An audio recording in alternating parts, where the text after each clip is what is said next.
Hello friend, हम लोगों ने कुछ पिछले वीडियो में देखा था, इसका कंसेप्ट देखा था, सेक्टर और सेगमेंट, इसके रिगार्डिंग हम लोगों ने बात किया था और इसका फार्मूला भी देखे थे।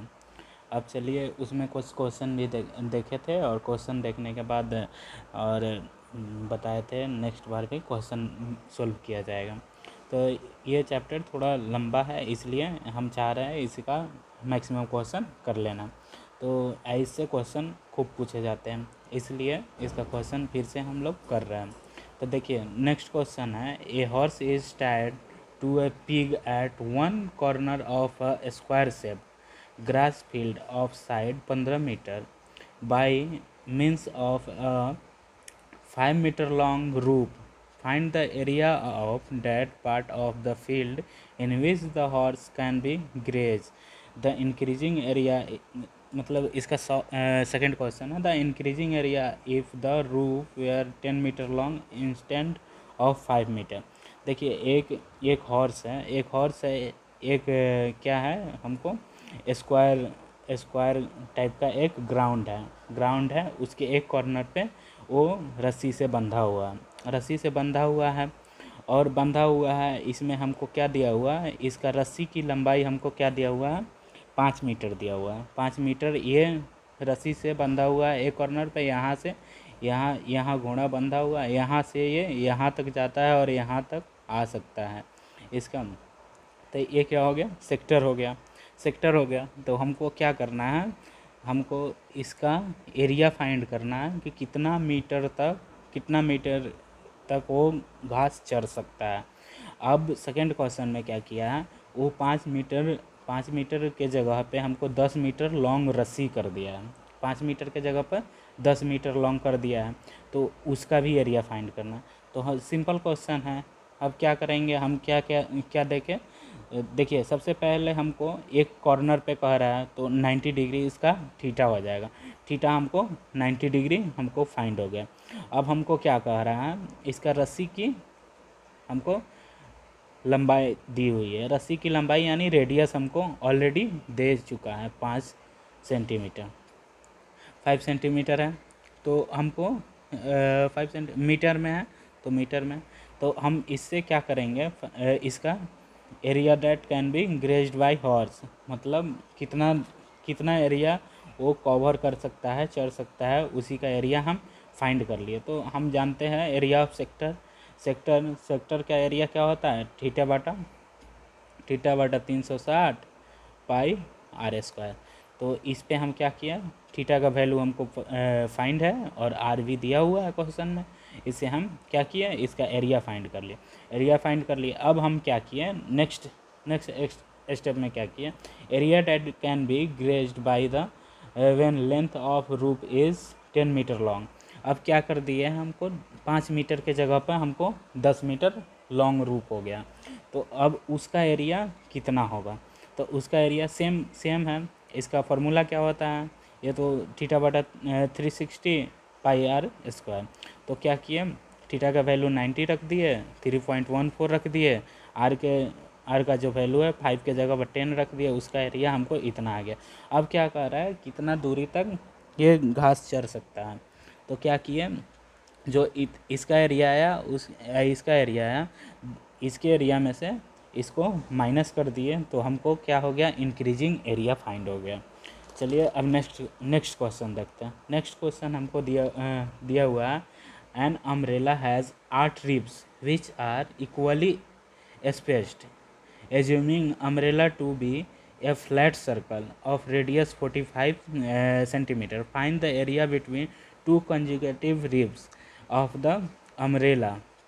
तो देखो हमको क्या दिया हुआ है, एक अम्ब्रेला दिया हुआ है जिसमें 8 रिब्स हैं, मतलब छत्ता देखे होंगे, इसको हम क्या बोलते हैं, रिब्स बोलते हैं, ठीक है। तो इस फिगर से कंसेप्ट क्लियर हो जाएगा, 8 रिब्स हैं। देखिए अब कोई छत्ता है तो उसको मोड़ने पे ऐसा फिगर बन जाता है। तो हमको क्या कह रहा है, दो कंजुगेटिव रिब्स मिलाकर हमको इसका एरिया फाइंड करना है। तो अब चलिए देखिए, 8 रिब्स दिया हुआ है, तो 8 रिब्स दिया हुआ है तो क्या 360 का एंगल बनाएगा, क्योंकि यह सर्कुलर है, तो 360 में 8 से डिवाइड कर देंगे। 8 से डिवाइड करेंगे तो हमको इसका थीटा फाइंड हो जाएगा। कहाँ, किस पे, at the centre of the assumed flat circle, मतलब जहाँ पे हम सर्कल एज्यूम कर रहे हैं। अब क्या कर रहे हैं, हमको एरिया फाइंड हो गया। अब हमको क्या दिया हुआ है, क्वेश्चन में दिया हुआ है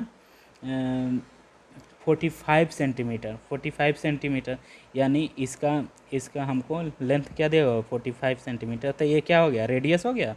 तो हम area between two consecutive ribs of circle, तो क्या होता है, इसका एरिया हम जानवे करते हैं थीटा बटा 360 और पाई आर स्क्वायर।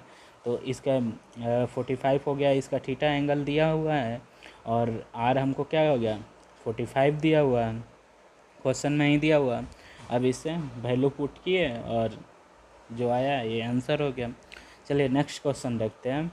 नेक्स्ट क्वेश्चन हमको क्या है, to warn ship for underwater rocks a lighthouse spread red colored light over a sector of angle 80 degree to a distance of 60.5 kilometer. Find the area of sea over which the ships are warned.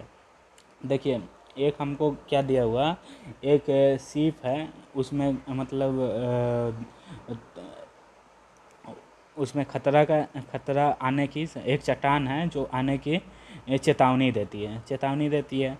तो यहाँ पे चेतावनी क्या क्या देती है, red light देती है।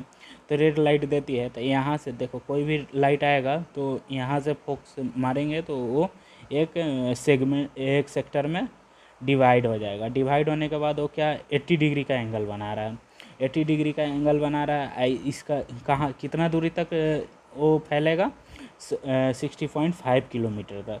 तो उसका मतलब हम कितना दूरी तक उसका लाइट जाएगा, उसी का एरिया हमको फाइंड करना है। तो देखिए, अब हमको यहाँ से क्या दिया हुआ है, थीटा हमको दिया हुआ है 80 डिग्री, और हमको आर हमको ऑलरेडी दिया हुआ है 16.5 किलोमीटर। तो हमको यहाँ से सिंपल है, आराम से एरिया ऑफ सेक्टर OACB। अब एरिया यहाँ से फाइंड कर देंगे, एरिया ऑफ सेक्टर का एरिया जो होगा उसी को रख देंगे, जो आएगा वहीं आंसर हो जाएगा। चलिए नेक्स्ट क्वेश्चन देखते हैं।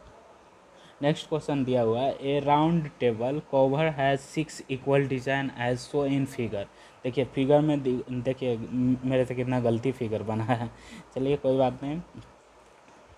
तो क्या है, हमको 6 equal design as shown in figure, if the radius of the cover is 28 centimetre, find the cost of making the design at rate of 0.35 per centimetre square. तो हम क्या किए, हमको क्या दिया हुआ, एक 6 इक्वल डिजाइन वाला एक सर्कुलर दिया हुआ है। उसमें क्या दिया, a round table cover as 6 equal design as shown in figure, if the radius of the cover is 28, find the cost of making. तो ये जो डिज़ाइन है, ये डिज़ाइन का हमको कॉस्ट फाइंड करना है। देखिए, तो हम क्या करेंगे, सबसे पहले एक ट्रेंगल लेंगे। तो देखिए, it can be observe that this design are segment of the circle. देखिए ये किस में डिज़ाइन किया हुआ, देखिए एक डिज़ाइन को देखिएगा तो क्या हो जाएगा, सेगमेंट हो जाएगा। तो कंसीडर सेगमेंट, क्या करेंगे, एक सेगमेंट का एरिया हम फाइंड करेंगे APB। तो इसी को कोई सा भी मानकर हम फाइंड कर सकते हैं। तो APB में chord AB is a side of the hexagon. ये देखिए AB क्या है, इसका चोर्ड है हेक्सागोन का। Each chord will be substitute at 360/60। देखिए अब हेक्सागोन है तो 360 डिवाइड बाई 60 होगा ही, तो 60 डिग्री इसका थीटा आ गया, 60 डिग्री इसका एंगल आ गया। तो अब देखिए ट्रेंगल OAB में, triangle OAB equal to triangle OBA, कब, जब OA इक्वल टू, देखिए OA इक्वल टू OB होगा तो क्या हो जाएगा, ए एंगल दोनों एक दूसरे के इक्वल हो जाएंगे। तो अब क्या है, triangle OAB plus triangle OBA plus triangle AOB। तो हमको ट्रेंगल बी ए ओ बी फाइंड कर लिया है, 60 डिग्री है। अब क्या हमको ट्रेंगल ओ ए बी में क्या है, O A B equal to O B है, तो देखिए ये दोनों एंगल सेम हो गया तो क्या हो जाएगा, two into triangle O A B. तो यहाँ से हमको क्या हो गया, ओ ए बी क्या हो गया, 60 आ गया। तो अब हम क्या करेंगे, ट्रेंगल ओ ए बी क्या हो जाएगा, इक्वालेटरल ट्रेंगल हो जाएगा। तो अब क्या करेंगे, इक्वालेटरल ट्रेंगल का एरिया हमको क्या होता है, √3/4 इंटू साइड का स्क्वायर। तो √3/4 इंटू क्या हो जाएगा, 28 का स्क्वायर। अब यहाँ से हमको एरिया फाइंड हो गया। अब एरिया ऑफ सेगमेंट हमको ए पी बी ए निकालना है, ए पी बी ए। अब हमको इसका एरिया निकालना है, तो क्या हो जाएगा, area of sector O A P B minus area of triangle O A B. तो एरिया ऑफ सेक्टर, अब हमको area of triangle A find कर लिए, area of sector O A P B निकालना है। तो इसको फाइंड कर लिए और क्या किए, इसमें पुट कर दिए। पुट करने के बाद हमको टोटल एरिया हमको फाइंड हो गया।